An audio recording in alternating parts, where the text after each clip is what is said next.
Hello there, welcome to Leadership Communication in Action, the show where we close the gap between being good at your job and being seen as ready for senior leadership. I'm Liz Boswell, a leadership communication coach with 2 decades of experience helping professionals communicate with more confidence, credibility and impact.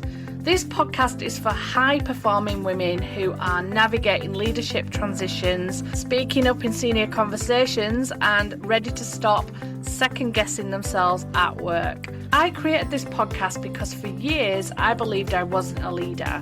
I stayed quiet in rooms where I had just as much right to be heard, until I finally realised the problem wasn't my capability, it was how I was communicating and showing up under pressure. So if you're looking for practical strategies to help you speak up with confidence, lead with authority, and finally bridge the gap between potential and promotion, then you're in the right place, my friend.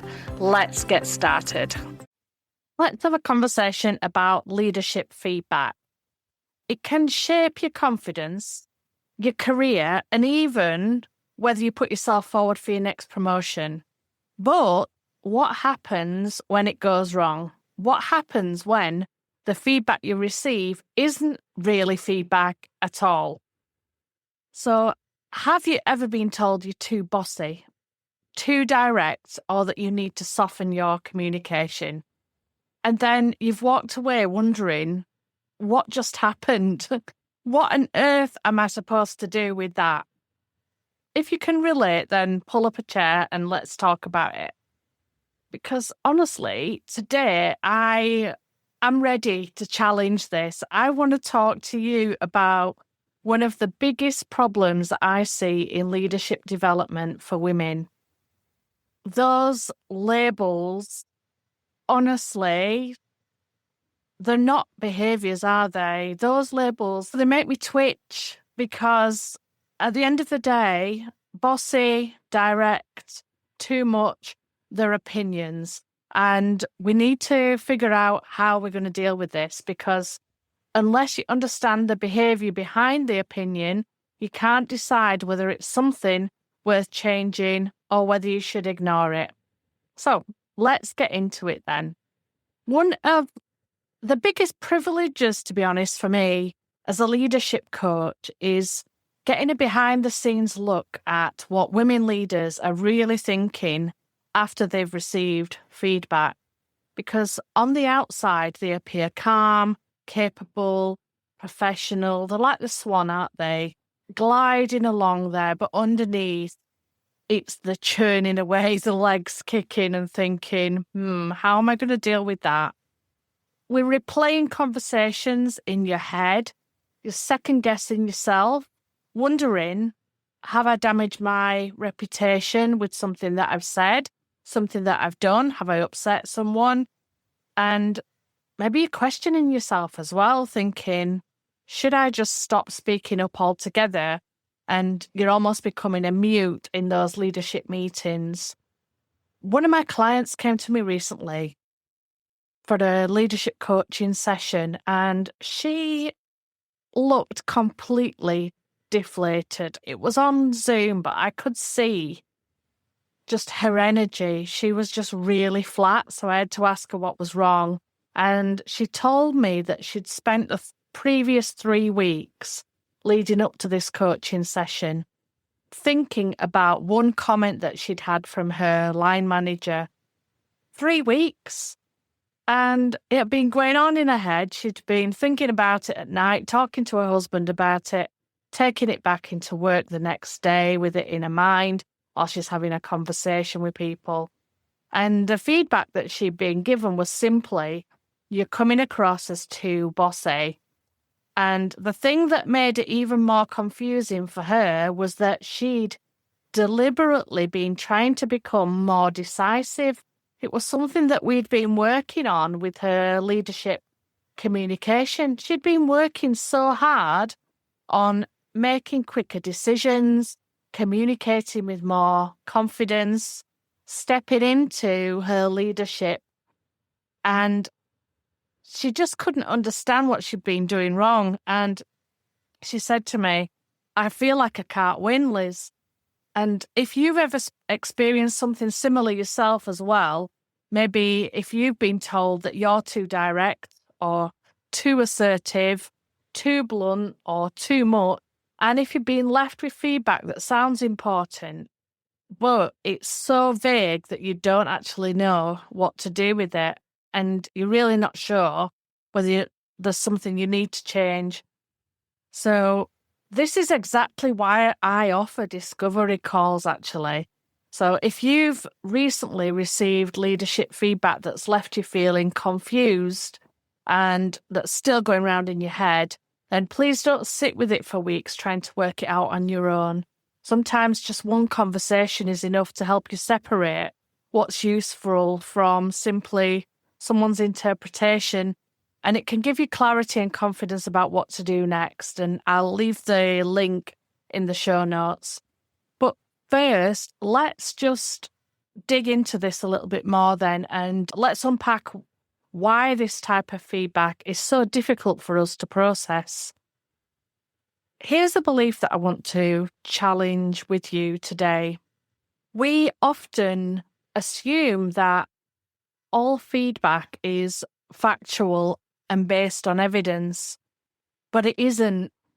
Some feedback that I've had myself and that I've come across as well is based on observable behaviour. And then other feedback is based on interpretation of that behaviour.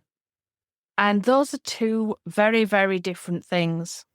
So, for example, if somebody says, "You interrupted me 3 times during that meeting," that's observable, and it's something that we can probably judge as well and think, actually, you know what, you're right, I'm sorry, I did interrupt you. But if somebody says, "You're bossy," that's an interpretation of your behaviour. And the problem that I'm noticing is that many women immediately accept this interpretation as truth. And we hear the label instead of investigating what's underneath that label. And like I said before, these labels, they make me twitch, honestly, because I hear them so often. And when I've looked into women getting promoted and the research behind why less women get promoted to leadership than men, the research consistently shows that women are much more likely to receive personality-based feedback than men. Men are more often given feedback based on business outcomes or specific behaviours. And this is one of the reasons why I think it feels so personal, because it's difficult to improve something that's not been defined specifically. So here's what I'm recommending, is that instead of making immediate changes, I want you to become curious about the feedback that you're given, because curiosity creates clarity, and clarity helps you decide whether that feedback is genuinely useful or whether you should throw it in the bin. So I've got 3 points that I want to share with you today to help you with that curiosity and help you keep these things in mind when you're in a situation and you get feedback that hits you where it hurts. So the first point I want to share with you is seek first to understand. And this is one of my favourite principles from Stephen Covey and the 7 Habits of Highly Successful Leaders. So seek first to understand before being understood. And this is one of the most powerful approaches you can take after receiving feedback, because too often we leave the meeting and immediately start editing ourselves, questioning ourselves, and thinking, maybe I shouldn't speak up. Maybe I was too challenging, too direct. Maybe I should hold back in meetings. Maybe I need to soften everything that I say. But The problem with this is that it means that we're reacting before we've understood the real problem. So, as an alternative, I would suggest that when you're told that you're too bossy, too direct, I want you to pause and take a breath and ask yourself, what exactly does this person mean? So your goal is not to defend the feedback. It's not to become defensive and say, well, I was trying to be decisive, or I was trying to move the conversation on, because then we're judged for that, aren't we? So instead of that, I recommend seek to understand. That's your goal. Because if you don't understand what they're referring to, then you risk changing parts of your leadership that are actually strengths. You could change something that you've been working on for such a long time, and it could actually take you back a step. So remember that being decisive is not bossy. It's not a weakness. And having opinions does not make you too direct. Leading confidently is not being too much. So don't assume that when you're given a label that this is a real issue. First, seek to understand the behaviour behind it before you make a decision, okay?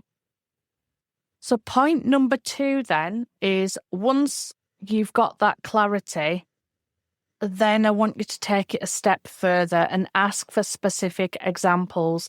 And this is probably the most practical tip that I can give you. So ask for those specific examples. Like if someone tells you you're too bossy, a way that you could respond would be, can you help me to understand what I said or did that came across as bossy?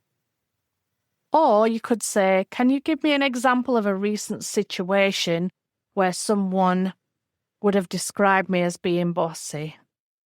So notice that you're not being defensive, you're not being argumentative, you're not being aggressive, you're just being curious and gathering evidence. Because without those examples, all you've got is someone else's opinion. But with the examples, you've got data, you've got information.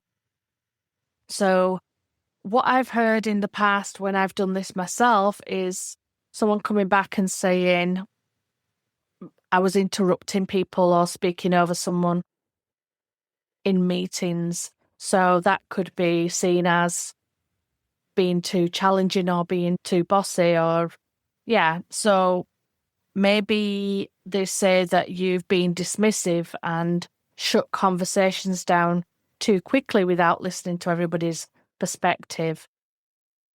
Or it could be about your emails or your text messages feel abrupt because people have only got the digital form of your communication. So with that feedback, then we're talking about behaviour, we're talking about specifics, and behaviour can be explored and adjusted if you need. If you decide that it's like, that's not the type of leader you want to become, then you can adjust it, can't you, and make a change.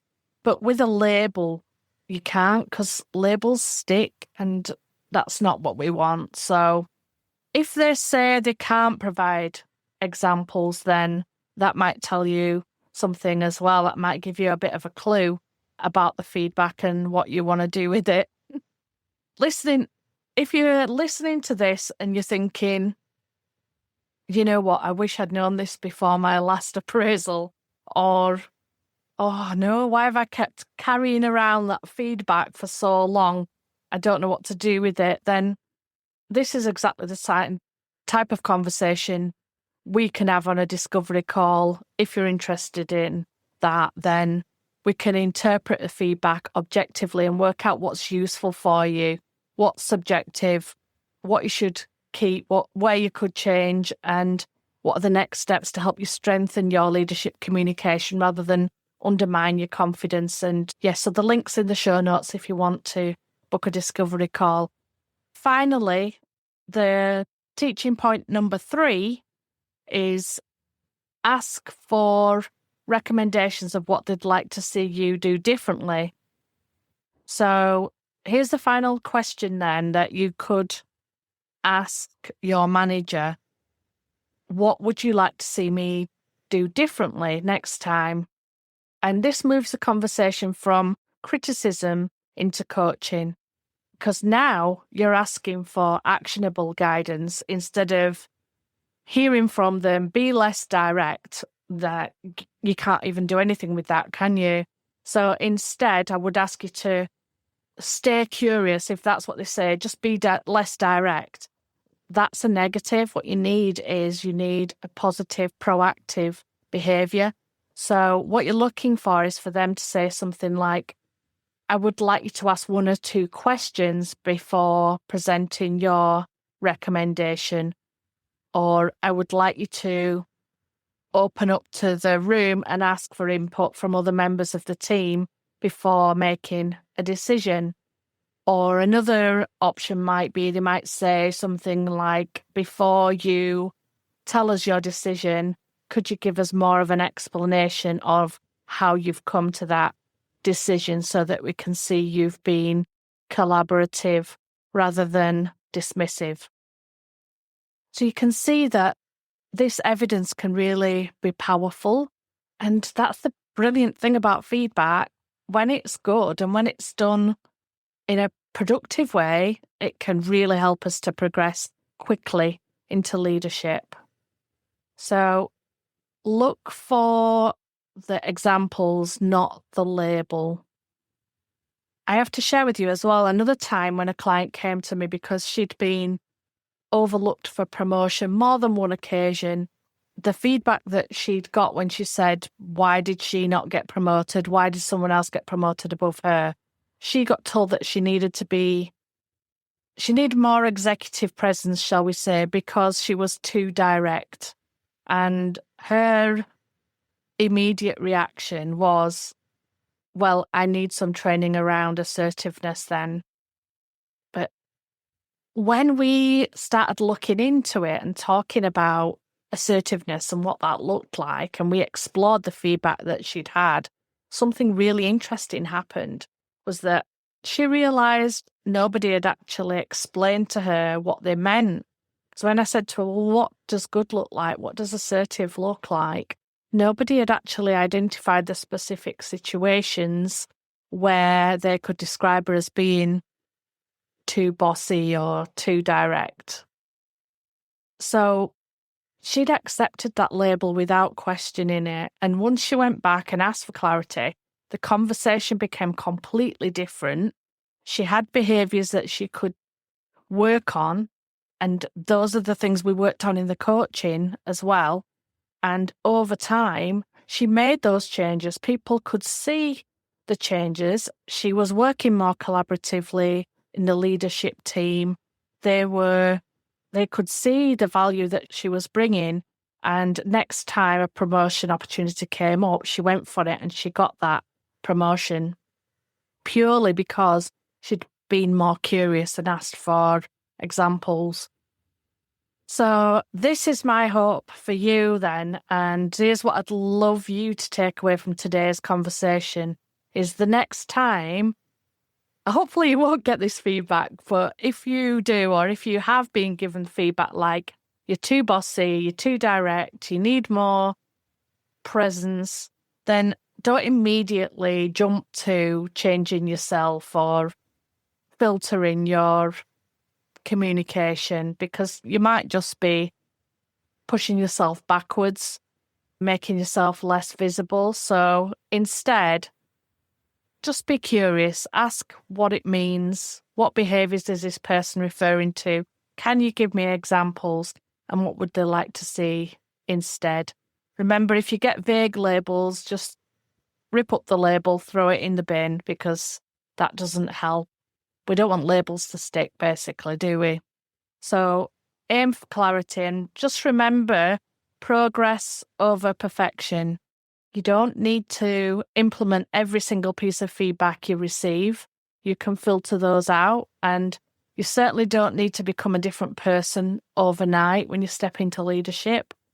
Your job is to understand the feedback first and decide what aligns for you with the leader that you want to become.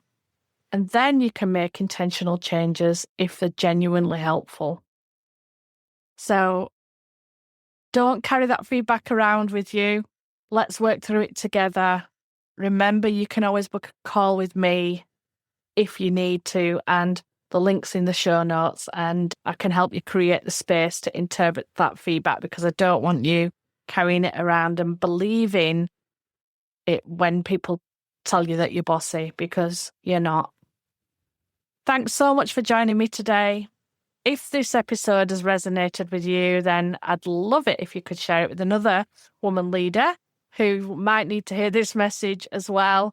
And until next time, take care of yourself, keep leading with confidence, and remember, progress over perfection. Bye-bye. Thanks so much for listening to Leadership Communication in Action. If you found this useful, please hit follow so you never miss an episode. Remember to keep speaking up and focus on practical progress over perfection. I'll see you next time.